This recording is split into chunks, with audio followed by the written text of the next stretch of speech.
Hoje, o canal do Tchau recebe um convidado especial. Preste atenção no currículo. Porteiro das Casas Pernambucanas, vendedor da Mesbla, antiga Mesbla, detetive de polícia em 1985. Depois ele foi promotor de justiça em 1992. Desembargador em 2010. Mais algumas coisas do currículo. Mestrado na Faculdade Cândido Mendes. Doutorado pela Federal do Paraná. Também tem pós-doutorado em Coimbra. Não é fácil não, hein? Professor da UERJ. Desembargador Paulo Rangel, do Tribunal de Justiça do Rio. É o convidado do canal do Tchau. Obrigado pela participação. Obrigado a você pela oportunidade e cumprimento a todos os seus ouvintes e todos os seus fãs, que eu também sou um deles. É uma honra muito grande estar aqui com você.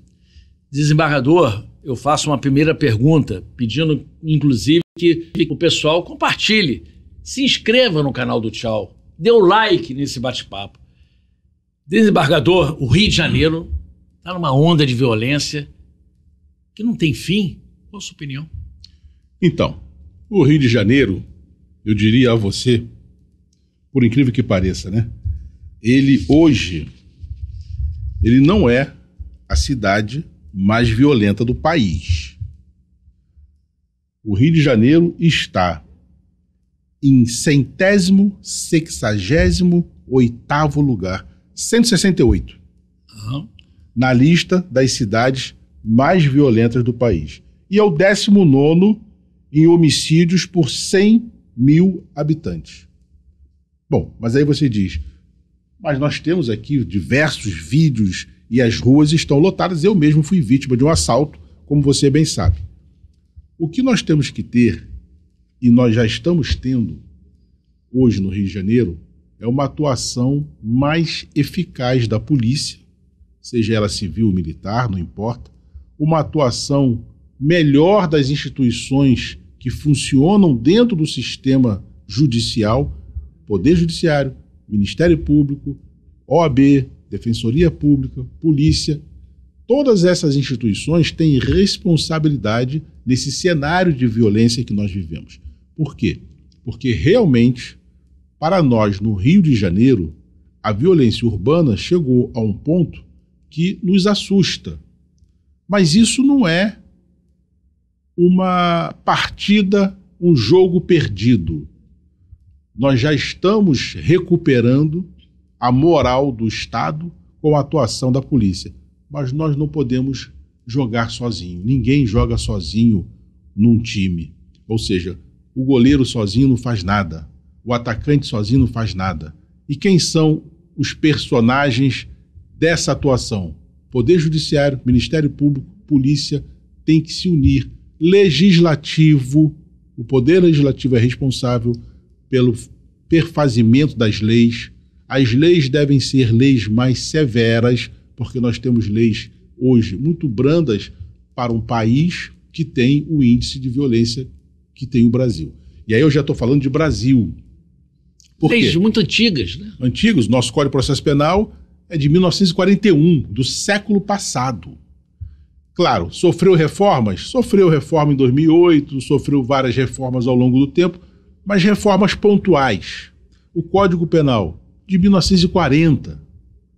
Então, o que nós temos que entender é que nós temos que ter leis mais severas, mas isso por si só também não vai resolver, porque nós temos que ter, paralelamente, políticas públicas, outras de combate à violência urbana.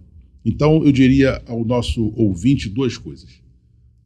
Primeiro, uma medida imediata. Eu quero sair de casa de manhã para trabalhar e voltar para minha família, sem ter o meu celular roubado, sem sofrer um assalto no meu carro, na minha motocicleta, a pé, no bar que eu estou sentado e chegam indivíduos para roubar. Eu quero ter o direito de ir e vir livremente, sem sofrer a ação de meliante. Para isso eu preciso de polícia nas ruas. Para isso eu preciso de uma atuação maior do Poder Judiciário, do Ministério Público, compreensão de De que cenário eu estou vivendo? Ou em que cenário eu estou vivendo? Eu não vivo na Suíça. Eu não vivo na Suécia. O Brasil não é a Suécia, não é a Suíça. Ele tem as suas peculiaridades. Primeiro, uma área territorial imensa. Alguns países são do tamanho do Rio de Janeiro. Segundo, que o Código de Processo Penal que serve no Rio de Janeiro, ele pode não servir em outro estado, mas nós temos um código só. Então nós temos que fazer um código compatível com a realidade social do Brasil. Não dá para você ter leis que você diz para o indivíduo, olha, você vai ter uma progressão de regime, você vai passar agora por regime semiaberto. Ele não vai voltar. O senhor é a favor da saidinha? Não sou contra. Você está preso, você está preso. Se você quer ter saidinha e, portanto, o direito de sair, você não comete crimes. Nós podemos sair porque nós estamos vivendo dentro dos limites da legalidade. Agora, o indivíduo quer saidinha de Natal, saidinha para visitar a mãe, saidinha. Isso não pode existir num sistema judicial sério que tem o índice de violência que o Brasil tem. Porque eu diria a você, se eu estivesse na Suíça, eu diria, não, podemos ter saidinha sim. Nós já resolvemos outros problemas, então nós podemos dar a ele esse direito. O Isaías do Borel saiu e não voltou mais. E não, eu também não voltaria. Eu também não voltaria. No sistema atual, eu também não voltaria. Ou seja, nós temos que ter visão da realidade. Qual é a realidade hoje no Brasil em termos de violência urbana? A violência no Brasil está num nível que não permite ao país ter uma legislação fraca, uma legislação que beneficia o indivíduo. Por quê? Porque ele não leva a sério. Eu já vi vários casos de indivíduos que são presos e dizem, não estou preocupado não, que daqui a pouco eu estou na rua. Ele conhece mais o direito penal do que, às vezes, o próprio profissional do direito. Porque a legislação permite. Então nós temos que ter, primeiro, uma adequação da legislação à nossa realidade. Sou a favor da maioridade? Ou tem que descer para 16 anos? Qual a tua opinião? Sou contra a redução da menoridade penal. Tem até um livro sobre esse tema. Por quê?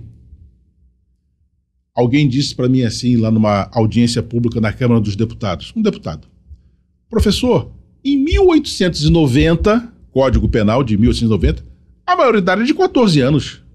Por que hoje em 2020, não me lembro mais quando é que eu estive lá, 2020, 2019, não pode baixar para 16? É simples. Quem era o público-alvo do Código Penal de 1890? Aqueles que foram libertos em 1888, 2 anos antes. Eram jovens, livres, que até então eram escravos, os pais eram escravos, e que não tinham trabalho, não tinha estudo, não tinha saúde, condições de saúde, não tinha nada. Ó, você está livre, pode ir. Eles se reuniram em pequenos grupos e começaram a sobreviver de pequenos furtos. Se reuniram e começaram a resistir à ação da polícia, os capoeiras. Muitos pediram esmola nas ruas, os mendigos.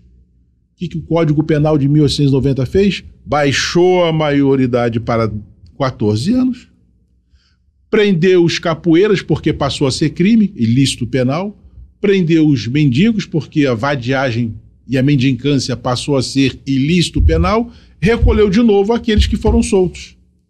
Então a razão de ser de baixar para 14 anos em 1890 era para conter aquela massa que deveria ter o quê? Estudo, trabalho, ó, libertamos, acabou a escravidão. O que a gente vai fazer com 800 mil escravos, ex-escravos? Muitos voltaram para suas fazendas porque não tinham o que comer. O que nós vamos fazer com esse povo? Vamos dar educação, vamos dar trabalho, vamos cuidar deles. Foi feito isso? Não. Então vamos encarcerá-los. Então eu sou contra a redução, porque a redução não vai mudar o cenário atual. Por quê, Chau? Uma coisa interessante que deve ser dita aos ouvintes. As pessoas dizem assim, peraí, Rangel, o menor com 16 anos sabe o que faz. Foi claro que sabe. A minha filha tem 14, sabe. Ela sabe o que faz. Mas eu não estou discutindo se ele sabe o que faz, eu estou discutindo se ele tem maturidade para entender o que faz. Você não faz hoje o que você fazia com 20 anos. Lógico. Por que eu só posso ser prefeito com 21? Melhor prefeito do Rio de Janeiro, 21 anos. Pá! Terminei o mandato com 25, são 4 anos. Quero ser o governador. Não pode.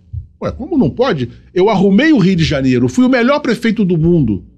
Tem que ter 30 anos. 30 anos, sou o governador do Rio de Janeiro. Fiz o melhor governo que o Rio de Janeiro poderia ter. Entrei para a história, ganhei medalha da rainha, do rei. Acabou meu mandato, tenho 34 anos. Quero ser presidente da República agora. Não pode, tem que ter 35. Por quê? Porque é maturidade. Eu já não estou mais falando do que se você sabe o que está fazendo. Claro que sabe, eu fui o melhor governador, o melhor prefeito. Você não tem a maturidade para exercer aquele cargo. A Constituição diz isso. E quando diz exatamente nesse sentido. O senhor mora no bairro de Copacabana. Sim. Esse bairro, muitos e muitos menores, né, furtam livremente celulares. É um bairro populoso e eles centralizam em relação aos idosos também, né? Isso aí, essas cenas, por exemplo, não sei se o senhor lembra de um idoso ser agredido na calçada. Sim. Né, foi a 13ª, né, foi pegar eles na época do delegado Aldrin, inspetor Ricardo e a rapaziada lá, foi pegar o bandido lá na Baixada Fluminense, vinha lá, pena dura para eles, as penas estão muito leves. Sim. Quanto a Copacabana, eu posso dizer a você que eu moro em Copacabana. Hoje o 19º Batalhão, na pessoa da comandante Coronel Daniele, faz um trabalho extraordinário.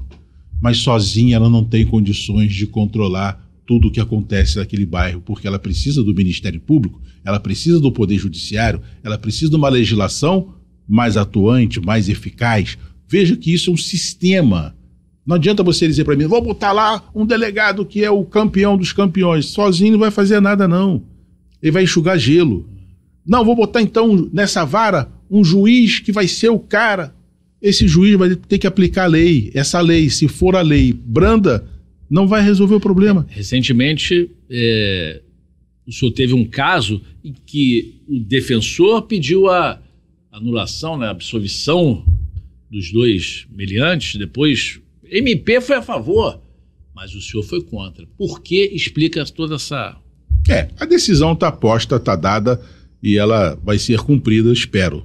Ali é uma falsa perspectiva da realidade.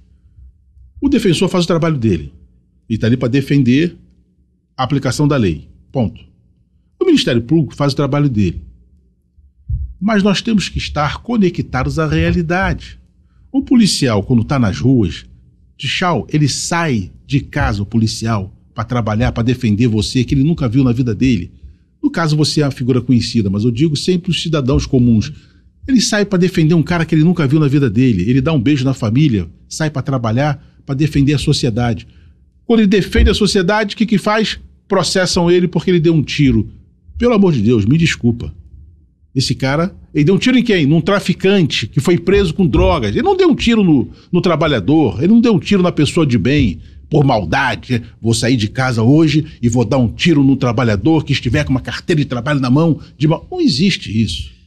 Ele deu um tiro no vagabundo, no marginal, no meliante. Esse policial comigo não vai ser processado. Desculpa. Agora, o Ministério Público faz o trabalho dele, são profissionais capacitados, inteligentes, mas nós temos que estar conectados à realidade do Rio de Janeiro.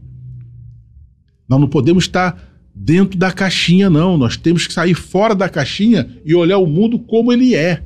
E como é que ele é? Indivíduos estão nas ruas assaltando, matando, estuprando, fazendo todas as violências. E eu tenho policiais que estão nas ruas trabalhando, dando o seu suor, porque se não fosse a polícia hoje no Rio de Janeiro, está nas ruas fazendo o trabalho que eles estão fazendo, isso aqui já era Medellín há muito tempo. O senhor não vai ter moleza quando cair na sua 3ª Câmara? Não, comigo na minha 3ª Câmara de jeito nenhum. E eu não sou presidente da Câmara, não posso falar pela Câmara, mas eu conheço o perfil da Câmara. Se é bandido, se é marginal, se usou da violência, se usou da grave ameaça para cometer crime e tiver provas, ele vai responder por aquele crime. Se ele for inocente, ele vai ficar solto. Se as provas forem fracas, forem ilícitas, ele vai ficar solto. Ou seja, é simples você ser magistrado no Rio de Janeiro, desde que você olhe para a realidade. O que eu tenho no Rio de Janeiro? Eu tenho o clima da Suécia. Então eu posso ser brando, eu posso dar uma oportunidade a esse indivíduo. Ele realmente cometeu um erro Não é Suécia, isso aqui é Rio de Janeiro, a violência está nas ruas. Eu tenho que entender que esses indivíduos que estão desafiando a ordem jurídica devem responder dentro dos limites da lei. Eu não vou inventar a roda também. Eu não vou querer aplicar uma lei que não, uma pena que não existe. É aquilo que está no Código Penal, mas tem que ser de uma forma justa, de acordo com a conduta que ele praticou. Quanto mais severo ele for, mais severa tem que ser a aplicação da lei com ele. Quanto menos severo, quanto mais leve ele for, mais leve será a sanção. Isso nós chamamos no direito penal de culpabilidade. E é um tema que não interessa aqui, mas só para as pessoas entenderem. Perfeito. Vou chamar, amigos, por favor, coloca aqui na tela do Tchau, aqui, bota o discurso do deputado Márcio Galberto, lá na LERJ ontem, em que o deputado fala um pouco sobre isso em relação aos marginais. Eu queria que o senhor escutasse um pouco o que o deputado fala, e é a opinião mais ou menos que o senhor tem. Achou aí, pessoal? Pode botar? Pode botar, por favor. O deputado vai... Mas como eu tenho dito, senhor presidente, a ousadia dos criminosos, ela se alimenta da certeza da impunidade, ela se alimenta de leis frouxas, ela se alimenta dos vários benefícios e privilégios que são concedidos aos maiores bandidos do Brasil. Um policial militar, mais um, erra o caminho, indo para o médico, é reconhecido, leva um tiro de fuzil na cabeça, depois é enrolado como um objeto descartável qualquer, é colocado no veículo e depois empurrado por criminosos ladeira abaixo, sem se preocuparem com nada. Qual será a pronta resposta? É isso. Ou seja... Qual será a pronta resposta, desembargador? A mais severa possível. Para um crime como esse, a mais severa possível. Aquela que está dentro da lei.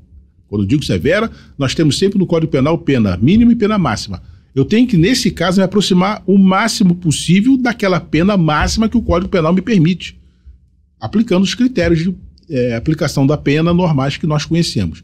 Ou seja, não pode haver benevolência com um sujeito desse. É isso que eu quero que você entenda. E nós não estamos querendo aqui inventar roda. É simples. Não, digamos que o policial errou o caminho, ele viu que era um policial, apontou a arma para o policial, aí deu um tiro no dedo, no pé, ou então não deu tiro, mandou o policial embora, constrangeu o policial com aquela arma na cara, mas não matou. Esse indivíduo vai receber uma pena mais compatível com a conduta dele, porque ele poderia ter feito isso que foi feito. Não, ele preferiu fazer o contrário. Ou seja, cada caso é um caso diferente do outro. E o juiz tem que ter essa sensibilidade, né? O membro do Ministério Público. Eu fui promotor, eu falo porque eu fui promotor 18 anos. Então eu sabia o que era um caso, o que era o outro. Vou te contar um, se você me permite. Claro. Estou eu 3 horas da manhã em casa dormindo, o telefone toca, era a delegada de polícia da comarca.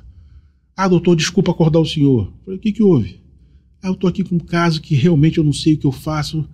O indivíduo enguiçou o carro, um moço enguiçou o carro na estrada, indo para Friburgo, chamou o reboque, enquanto o reboque não chegava, ele olhou assim, viu uma cerca de arame farpado, uma fazenda, um sítio, e viu um pé de laranja. Ele passou por debaixo da cerca, pegou meia dúzia de laranja, um canivetezinho e ficou chupando a laranja. O dono viu, chamou a polícia. Quando o carro consertou que ele foi andando, ele foi parado pela polícia, o dono apareceu, ele furtou minhas laranjas e trouxeram ele para cá. E o dono está aqui reclamando que ele invadiu a fazenda, invadiu o sítio, e ele está dizendo que, poxa vida, desculpa. Manda ele embora, peça para o dono da fazenda me procurar. O dono foi lá, eu disse, olha, o senhor tem razão, ele invadiu a sua propriedade, furtou 6 laranjas e eu quero pagar a laranja. Não, doutor, não, eu vou pagar, o senhor não pode ficar no prejuízo, não. Eu já chamei ele aqui para conversar com ele. Quanto custa? Ele ficou sem graça. Não, deixa isso pra lá. Ou seja, você vai botar na cadeia um cara por causa de uma bobagem. Ele não é um ladrão. Ele foi um, sei lá, negligente, um abusado, mal educado, qualquer coisa, mas não um ladrão, ele não é um ladrão, era até acho que ele era um empresário, pediu desculpa. A ponto de botar na cadeia por causa Pelo amor de Deus.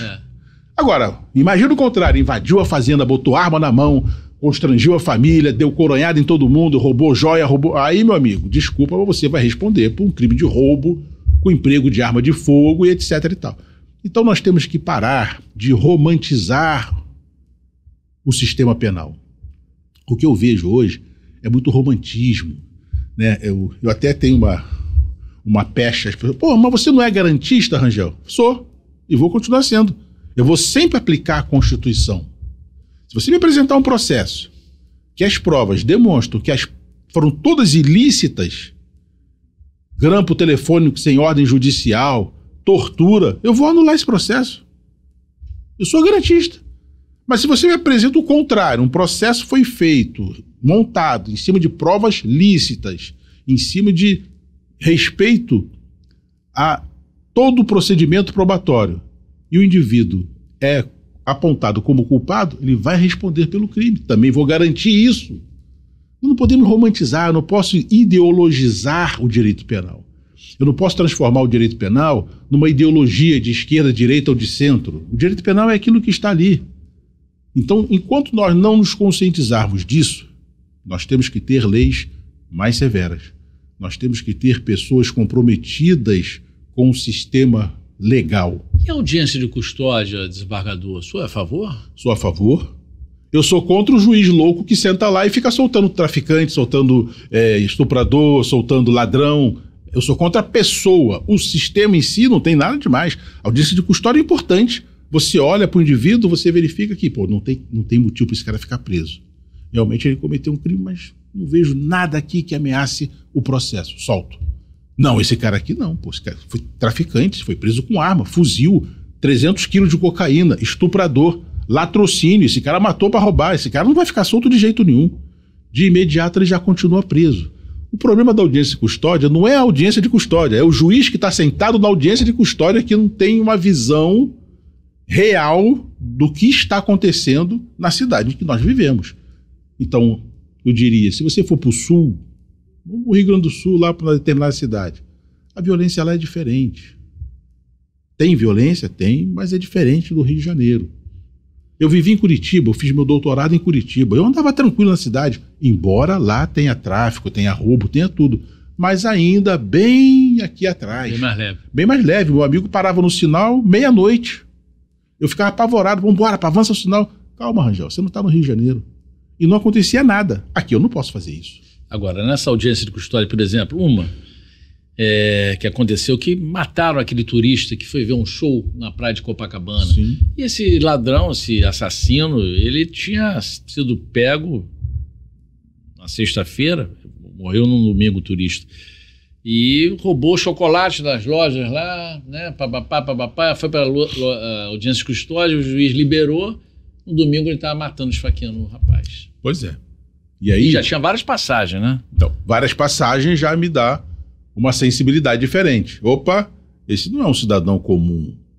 Esse cara não vai ficar solto. Então, isso tem que ser visto pelo juiz que está na audiência de custódia. Eu vejo isso. Outro dia, minha assessoria falou, Angel, tem um habeas corpus aqui. O cara entrou no supermercado, furtou lá as mercadorias. Eu olhei as mercadorias. E tem passagem? 8. 8 por furto, exato, deixa ele preso. Por quê? Eu vou dizer o que pro dono do mercado? Ele pode furtar. E toda vez que ele entrar no seu mercado, ele vai furtar e vai ser solto. Não posso dizer isso pro cidadão. Desculpa, esse vai ficar preso. Outro, uma mãe entrou, pegou 1 quilo de carne, 1 quilo de arroz, foi presa. Tem passagem? Não. O filho estava lá do outro lado. Deixa essa mulher solta, ela está com fome. Ah, mas ela tem direito? Ela não tem direito. Ela vai responder pelo crime. Mas ela ficar presa? Não. Uma coisa é responder pelo crime, ela vai responder. Outra coisa é ela ficar presa. Presa não, deixa ela solta. Essa pessoa está com fome. O outro, de outro caso, porque tem tantos, pegou um saco de carvão, uma caixa de cerveja e 1 quilo de filé mignon lá de alcatra. Ele quer fazer um churrasco às custas do dono do mercado. Não, você vai ficar preso, é sem vergonha, pô. Esse cara não tá com fome. O cara que pega uma caixa de cerveja, rapaz, não tá com fome, é sem vergonha, vai ficar preso. Para ele aprender. Ou seja, cada caso é um caso e você tem que ter visão da realidade. Jurídica. Experiência de vida, Tchau. Isso eu bato sempre, experiência de vida. O que nós temos hoje, em alguns casos, seja no judiciário, no Ministério Público, na Defensoria, são jovens capazes, inteligentes, muito preparados, mas que não têm visão da realidade.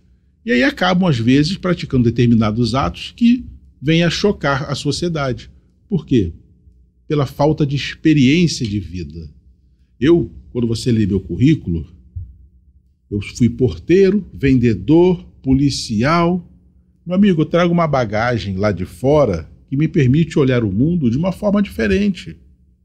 Então, se você disser para mim, pô, o porteiro lá do prédio furtou alguma coisa de alguém.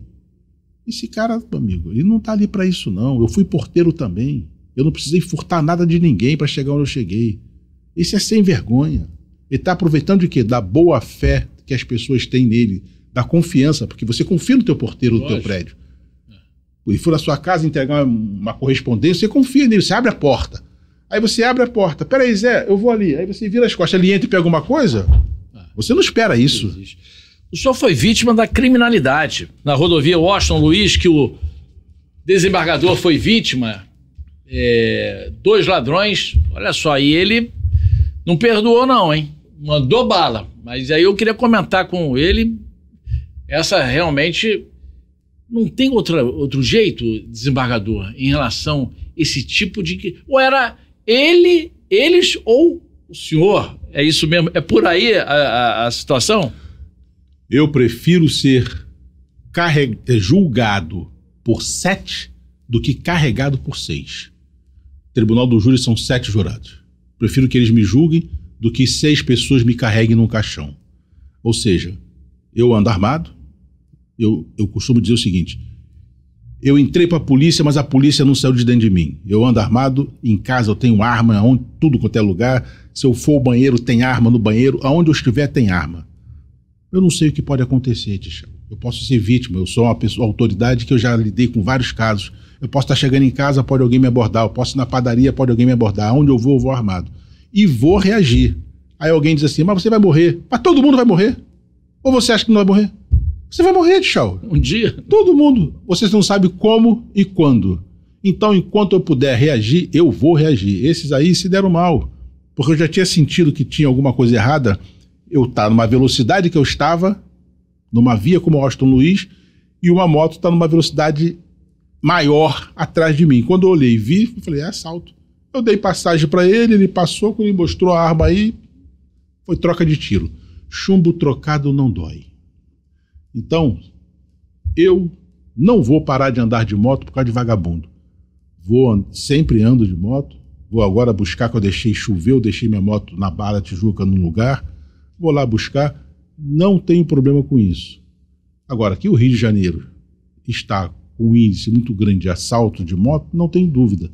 Mas a notícia boa é que o secretário de Segurança e também da Polícia Militar estão criando um batalhão específico de motos, não só para combater esse crime, mas para ter acesso mais rápido a determinados lugares. Se você vier da Barra para cá hoje, você leva quase 1h30 o trânsito. É muita moto que passando perto de você. E aí como é que a polícia vai chegar de carro? Não chega, a moto chega mais rápido. Então está criando também para isso.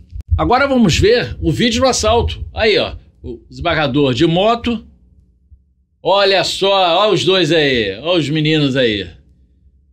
Aparecendo, olha lá. Dá para ver arma de grosso calibre, hein? 38 tiro-alvo, TA, que a gente chama. Esses dois estão presos? Estão presos. E o crime, os 2 crimes? Porque teve mais de um, por quê? Latrocínio. Por quê? No dia anterior, eles roubaram esta moto que é igual à minha. E aí a vítima reconheceu eles pelo capacete, porque pertencia à vítima, a jaqueta, tudo, eles roubaram tudo. Aí, pô, eu reconheço eles, eu vi também.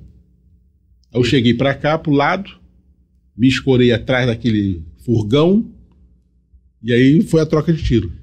Lá, BMW também. BMW, igualzinha a minha é exatamente assim. Aí eles tentaram, o senhor já mandou bala, lógico. Claro, eu prefiro, como disse, ser julgado por 7 do que carregado por 6. Perfeito, os dois estão presos. O crime dos dois... Latrocínio. Tomaram 16 anos e pouco. E tomara que continuem presos, né? Espero que sim. Agora, a legislação tem negócio de regime semiaberto, regime aberto. Você vai botar um latrocida na rua, no regime semiaberto, achando que ele vai trabalhar e voltar para a cadeia. Não vai. Quando você colocar no regime semiaberto, ele vai embora, não foge, não volta nunca mais. Esse que é o grande problema das leis. Por isso que eu digo que a legislação tem que ser adequada à nossa realidade.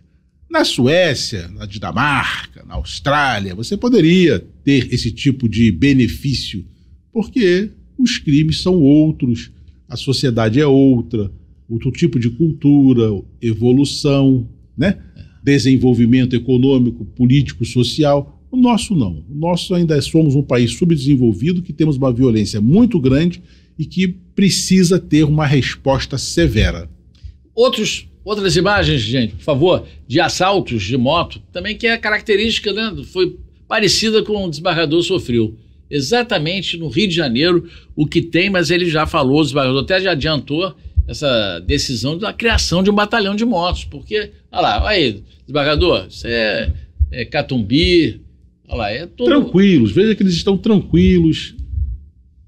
Todo mundo... E as pessoas não podem também interferir, porque está arriscado a levar tiro. Não podem interferir. Aí botou o cara no chão, olha lá, a vítima. Eles não podem interferir porque no Brasil nós estamos com essa política de que o cidadão de bem não pode ter arma. Só o cidadão do mal. Isso é um absurdo. O Estatuto de Desarmamento, quando foi criado lá atrás, nós fizemos uma opção. A opção não foi respeitada. Todos têm o direito de ter uma arma se quiser. Por exemplo, eu não tenho carro.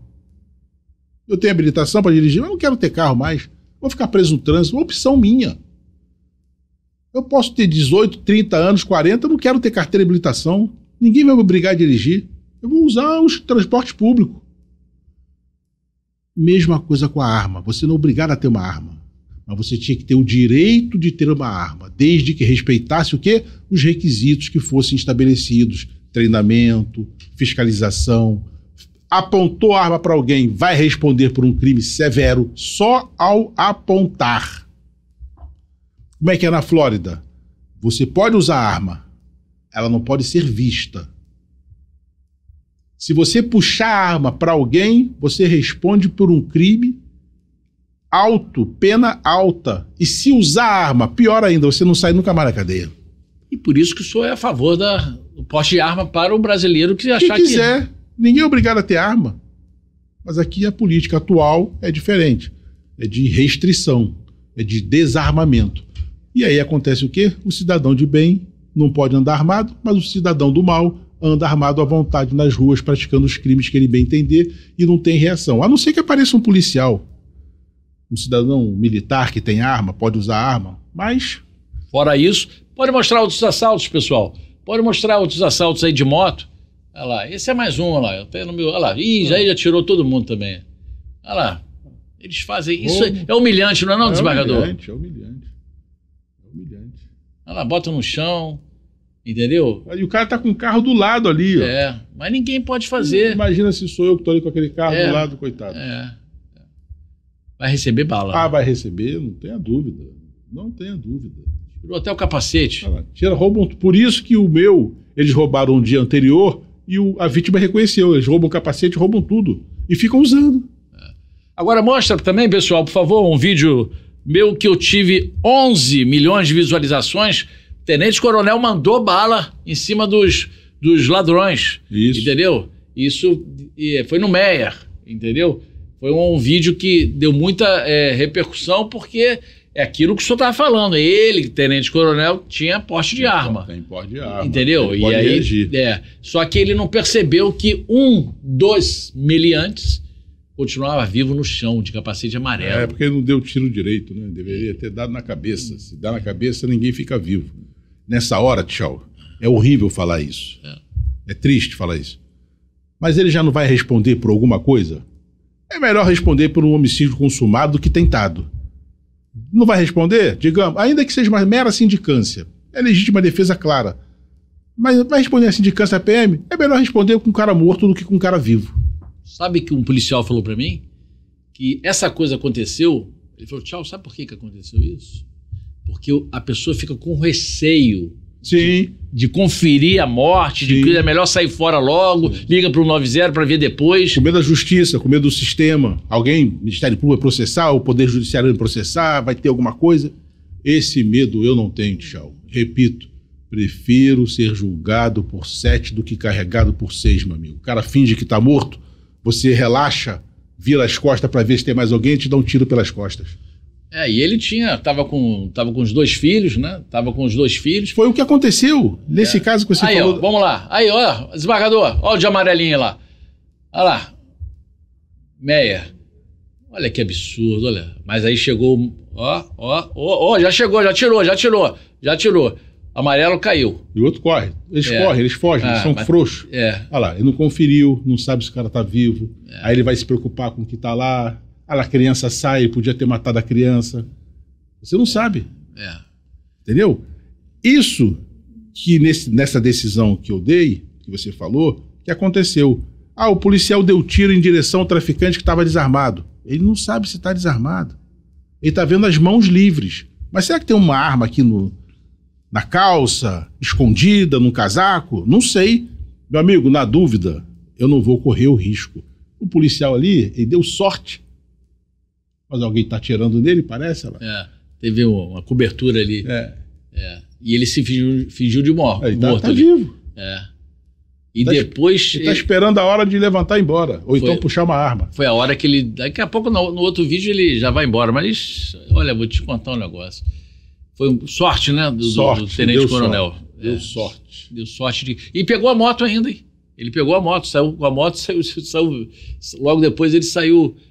vivo. Nessa decisão que o senhor estava lembrando, então, quer dizer que o policial atirou. O policial atirou no traficante, que dizem que estava desarmado. Ele não sabe se está desarmado. Ele não sabe se está desarmado. Ele está vendo uma cena. Indivíduo com drogas, indivíduos armados, um correu, ele atirou. Fez certo. Ele tem que resguardar a vida dele. O policial, ele tem que voltar para casa. Eu digo isso sempre. Policial, volte para casa. Doutor, eu tenho medo aí do sistema, você sabe que qualquer coisa... Meu amigo, é melhor você ser processado do que você ser enterrado. Não dê essa oportunidade a eles de enterrarem você e botar a bandeira da PM, do Estado do Rio de Janeiro e do Brasil no teu enterro, no teu caixão. Não dê essa oportunidade. Quantas vezes eu, trabalhando na emissora, fui lá naquele cemitério dos policiais militares fazer... Triste. Fazer matéria. Reportagens. Quantas vezes aconteceu? Agora, na verdade, o senhor lembra até da Colômbia, né? Faz uma comparação. Sim. Dá para dar certo, desembargador? Dá. Por quê? Por favor, o senhor que é um homem estudioso nessa questão. A Colômbia ela fez o que ela chamou de Plano Colômbia, em 1999. Ela visava combater o narcotráfico, a guerrilha e a pobreza, que era demais na Colômbia. Ela fez um investimento em segurança, em desenvolvimento social e econômico. Criou uma iniciativa regional chamada Andina. O que é isso? Uma cooperativa com outros países da região para combater o tráfico. Ela fez um acordo com os países que faziam fronteira com ela. Veja que não é uma coisa isolada, não é botar só a polícia na rua. Medida de segurança, erradicação de cultivos ilícitos, tudo que era cultivo de cocaína, de coca, na região, foram eliminados. Combate às organizações criminosas, pegou as Forças Armadas e as polícias estaduais e realizou operações contra o tráfico.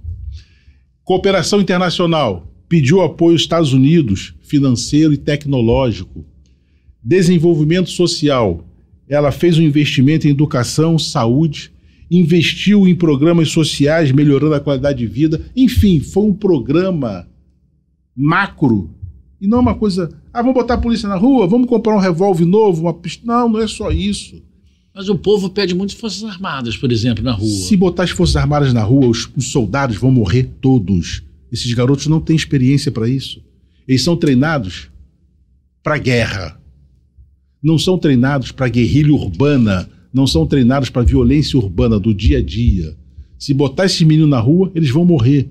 Então, você tem que chamar das forças... Se for fazer igual a Colômbia, você tem que chamar as forças especiais das Forças Armadas.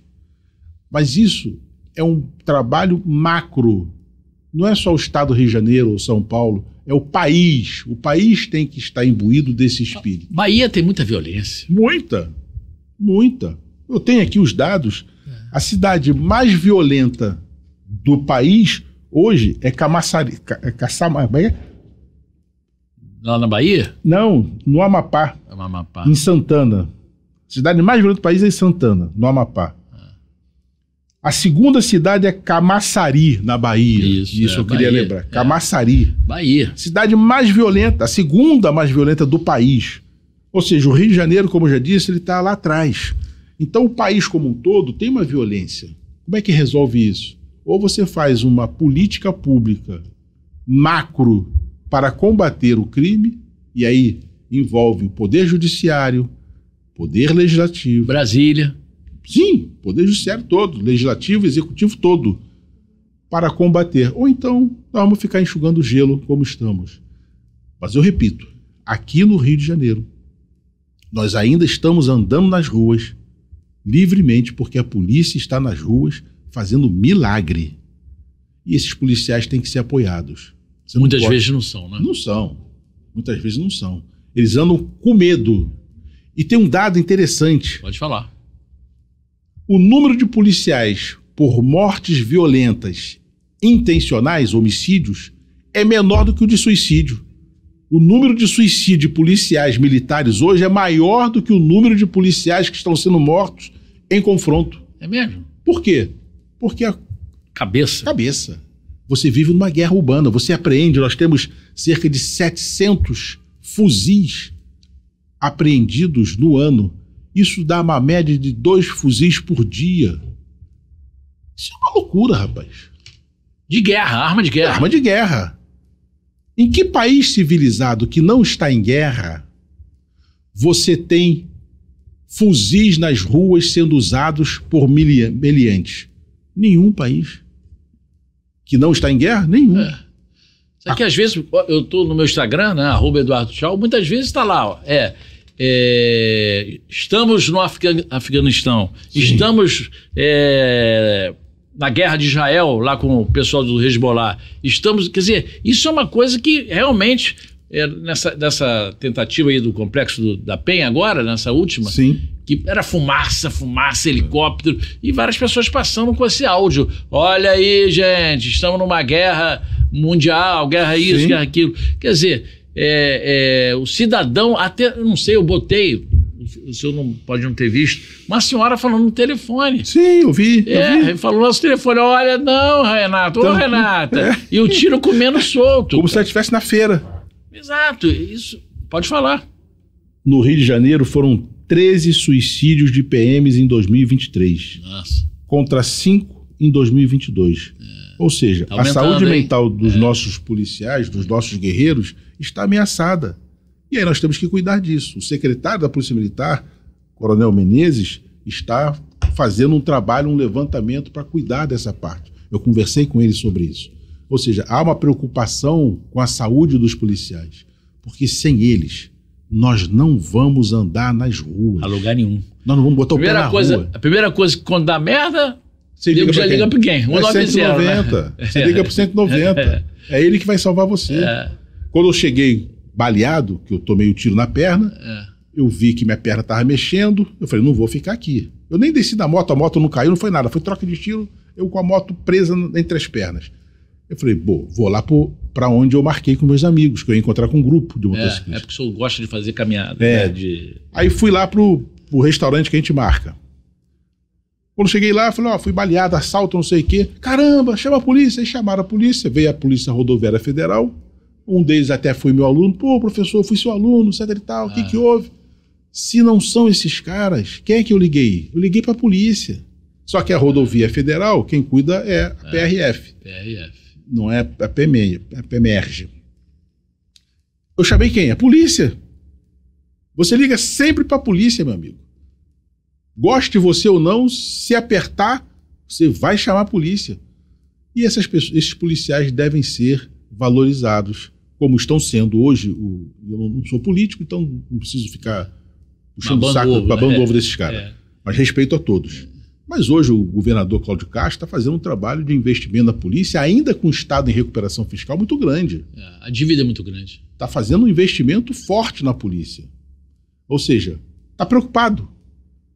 Mas sozinho ele não vai conseguir. Se eu no judiciário, se as pessoas no legislativo, se a população nas ruas, se todo mundo não ajudar, não dá para fazer sozinho. El Salvador. O homem lá criou uma cadeia, botou mais de 60 mil presos. Essa ideia aqui é meio complicada, porque só nas 1.500 comunidades do Rio são mais de 60 mil traficantes. Olha, se a polícia hoje cumprir com todos os mandados de prisão que existem nas ruas para serem cumpridos, não tem lugar para colocar todo mundo. E aí você tem que fazer uma seleção. Ou você vai criar presídios. Quanto mais presídios você criar, mais gente vai ter lá dentro. Então você tem que ter uma medida emergencial para que o cidadão de bem possa andar nas ruas e, paralelamente, num projeto macro, pensar na segurança pública, que envolve saneamento básico, educação, saúde. Agora nós fizemos uma ajuda a um garoto de uma comunidade, lutador de jiu-jitsu, que quer competir mundialmente em um determinado país. Ele precisava de dinheiro para comprar passagem, o pessoal se cotizou e ele vai. Você imagina quantas pessoas tem nessa comunidade que podia estar no esporte, basquete, vôlei, música, dança, enfim. Muitos. Você tem que fazer um trabalho nesse sentido. Isso é a longo prazo. Mas enquanto isso vai sendo feito, eu tenho que ter polícia na rua. E polícia na rua significa dizer respeito à instituição. E significa dizer apoio aos policiais. Judiciário, Ministério Público, todo mundo tem que ajudar. Por quê? Porque nós somos vítimas. Poder Judiciário não é um ente, é um cidadão que é investido na função do juiz, de servidor e que anda na rua. Quem tomou o tiro foi o Paulo Rangel, o cidadão Paulo Rangel. Foi ele que tomou o tiro. Não é o Poder Judiciário. O Poder Judiciário é uma entidade virtual, mas no Ministério Público tem o promotor Manuel, Fernanda, Cristina, Pedro. Esse cidadão anda na rua, vai na padaria. Ele vai no clube com o filho, com a família. E ele pode ser assaltado. Logo ele tem que ter consciência do seguinte, caramba, eu não vou cometer abusos, arbitrariedades, mas eu tenho que ter consciência do que está acontecendo na minha volta. Eu tenho que estar dentro de um sistema real de violência urbana. Eu não posso estar dentro de uma bolha, né? Eu posso estar dentro da bolha, na caixinha, achando que o mundo de Alice, eu chamo de mundo de Alice, chamei na decisão. Você está achando que isso aqui é o mundo de Alice, meu amigo. Você está pensando que você está na Disney World. Não está, não. Você está no Rio de Janeiro. Recorreram? Não sabe. Não sei, mas vai recorrer do quê? Eu neguei a liminar para os bandidos e impedi os policiais de serem processados. Ponto. Vai recorrer de quê? Não tem que recorrer. O senhor me lembrou agora uma situação que eu tenho muitos policiais amigos e que falaram que teve outro dia uma ação lá na Avenida Presidente Vargas e que eles trocaram tiros com os bandidos no carro, ali perto da prefeitura. Botaram os bandidos, conseguiram impedir, prender, botaram no chão. Meu amigo, tá um processo em cima deles, da defensoria, não sei se é promotoria também, e eles ficam desanimados, porque aí teve delegado... Botar onde? Uma cama? Um lençol? Vai comprar um edredom aqui, cidadão? Pelo amor de Deus, pô. Isso é uma realidade que não condiz com... É um ato que não condiz com a nossa realidade. Teve delegado que me ligou, que pode ser, o cara tem que botar no chão, botar as armas fora. O que esse país está pensando? Armados. Uma coisa é você entrar no ônibus, pegar os cidadãos que estão ali simplesmente viajando e não tem nenhum crime cometendo, deita todo mundo no chão. Mas peraí, pô, eu tô indo trabalhar, pô, o que eu fiz? Isso é um abuso. Foram armados, bandidos, meliantes armados, deita no chão mesmo, pô. Enfim, é difícil. Por isso que eu digo a você que não é um ato isolado. Tem que ser um ato conjunto. As pessoas têm que ter consciência da realidade que nós estamos vivendo no Rio de Janeiro. Não está fácil. A polícia está fazendo o seu trabalho. A polícia está colaborando e muito, porque senão a gente nem andava. Mas sozinha ela não tem condições. os policiais acabam ficando com medo do sistema. Exatamente, essa é a principal queixa da B. Vamos ver agora, estamos com 50 minutos já de programa, o desembargador tem um compromisso. Sim. Mas essa lista aí o senhor já falou várias coisas, vamos terminar com um ponto que o senhor queira enfatizar, por favor, sobre dados, números. Eu acho que ter a possibilidade de ouvir o desembargador Paulo Rangel não é para qualquer um, então quero finalizar um dado importante. Eu estou vendo recentemente vários vídeos na internet de pessoas criticando o Superior Tribunal de Justiça por uma decisão que foi dada no tráfico, que o uso da arma de fogo é causa de aumento de pena no tráfico e não mais crime autônomo, porte de arma. E as pessoas estão criticando isso. A decisão está corretíssima. Quem sou eu também, né, para dizer o contrário? Mas como professor de processo penal, eu digo a você, a decisão está corretíssima. É mais severo você responder por tráfico e uso de arma como causa de aumento de pena do que responder por tráfico e porte de arma. 2 crimes. Então melhor eu responder por tráfico e porte. A pena é menor. Se eu for responder por tráfico e aumento da pena pelo uso da arma, a pena vai ser maior. O STJ deu uma decisão, na minha visão, perfeita, mais severa. As pessoas estão falando como se a decisão fosse mais benévola, mais beneficente com o bandido. Não é, não. Mas só que nós temos um problema hoje no cenário. Gente falando de direito penal e nunca estudou isso, não tem a menor ideia. Imagina você, como é que eu vou apresentar um programa? Eu não sou jornalista. Eu não tenho como disputar isso com você. Você é um profissional já de 40 anos de carreira. E eu não posso falar nada sobre lei. Você não pode me dar aula de direito penal. É simples, é uma questão de consciência real do teu papel. Eu sou professor, então essa matéria aqui eu vou lecionar. Vai lá no Tichal falar sobre cardiologia. Não sou médico, não posso. Vou falar besteira, eu não posso falar sobre isso. Então vai lá falar sobre música. Não posso. Adoro um violão, mas eu sozinho em casa. Não sou músico. Você tem que chamar os profissionais da música. Ou seja, cada macaco no seu galho. E aí as pessoas ficam falando de coisas que elas não entendem. Eu vi até um vídeo, eu falei, quem é esse cara? Ele é professor de direito penal? Aí eu fui ver, não. Ele é um apresentador aí no programa, alguém deve ter falado para ele. Ou seja, está falando besteira. A realidade é que a decisão do STJ é mais severa. A pena é maior. Claro, a defesa não vai gostar, mas é problema da defesa. Mas dizer que a decisão é benevolente, que é um absurdo, pelo amor de Deus, pô.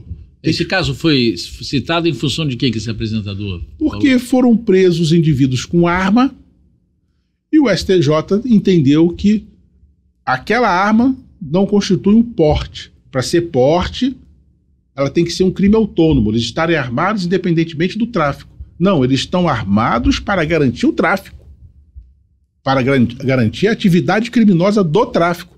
Por isso que lá no artigo 40, inciso 4, tem a causa de aumento de pena, quando você usa arma de fogo para garantir o tráfico. E a pena foi em função disso. A pena foi em função disso, certíssima. Só que as pessoas ficam falando, porque escutam falar e acham que... Eu falei, cara, ou eu tenho que voltar a estudar, ou essas pessoas estão falando besteira. Aí eu conversei com 2 amigos, até o Abraão, que você citou, meu amigo, falei, Abraão, Rangel, não estou entendendo também não, esses caras não sabem nada. Enfim, nós temos que ter, para finalizar o nosso papo, que está sendo excelente, eu ficaria aqui o dia inteiro conversando com você pela sua experiência, nós temos que ter profissionais compromissados com o papel que lhe foi desempenhado.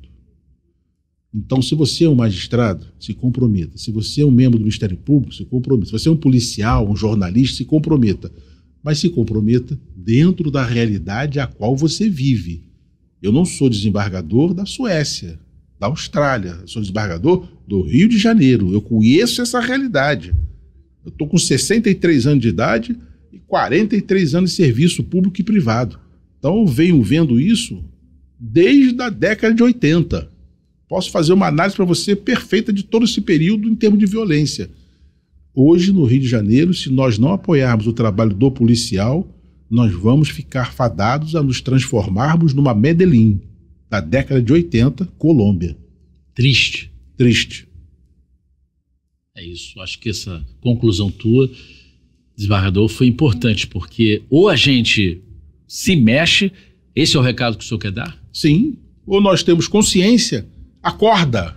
Onde é que você está morando? Onde é que você vive? Vivo no Rio de Janeiro. Rapaz, acorda para a realidade, pô. Você está protegendo o bandido, está protegendo o meliante? Você tem que proteger o cidadão de bem. É ele que eu tenho que ter visão de que esse cara tem que ser protegido. Esse cara merece o meu respeito. E esse aqui merece a aplicação da lei.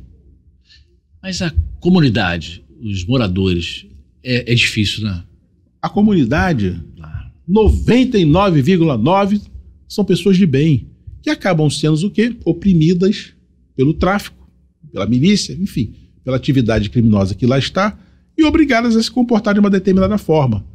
Cabe a nós que estamos aqui fora entendermos isso e verificarmos, se eu não for lá, eu não estou protegendo esse cidadão. Porque ele trabalha, eu conheço várias pessoas de comunidade, várias. Mas as polícias estão com dificuldade de entrar também, é difícil entrar lá, tem muita barricada. Sim, por quê? Porque deixaram crescer, deixaram chegar a esse ponto. E aí agora, ou faz-se uma ação grande, macro, responsável, ou vai continuar como está, do jeito que está. Com tendência até a piorar. Com certeza. Se não tomarmos uma atitude, vai piorar. É isso aí. Acho que o recado está dado por um dos principais desembargadores criminais do Tribunal de Justiça do Rio, desembargador Paulo Rangel. Eu agradeço a tua participação. Eu que agradeço a você essa oportunidade de estar pessoalmente com o Eduardo. É tchau ou tchau? Eu na minha família sempre falou tchau. Tchau. Né? Aí teve uma pessoa que falou, não, vamos ficar mais sonoro, tchau. Eu falei, não, vai direto, né? A origem? Chinesa. Chinesa. Tchau. Meu pai era filho chinês. Meu avô fugiu lá do Hong Kong. Legal. Mas é uma honra estar com o Eduardo. Tchau. Obrigado. Eu acompanho já décadas do seu trabalho. Obrigado, desembargador. Eu também sempre ouvi falar muito bem do senhor.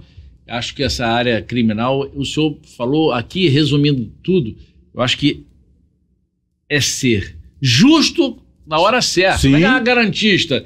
Justo e, ao mesmo tempo, se tiver que ser garantista, vai ser garantista. Sim, claro. O próprio justo é garantista, porque não vai fugir da lei. Exatamente. Não vou fugir da lei.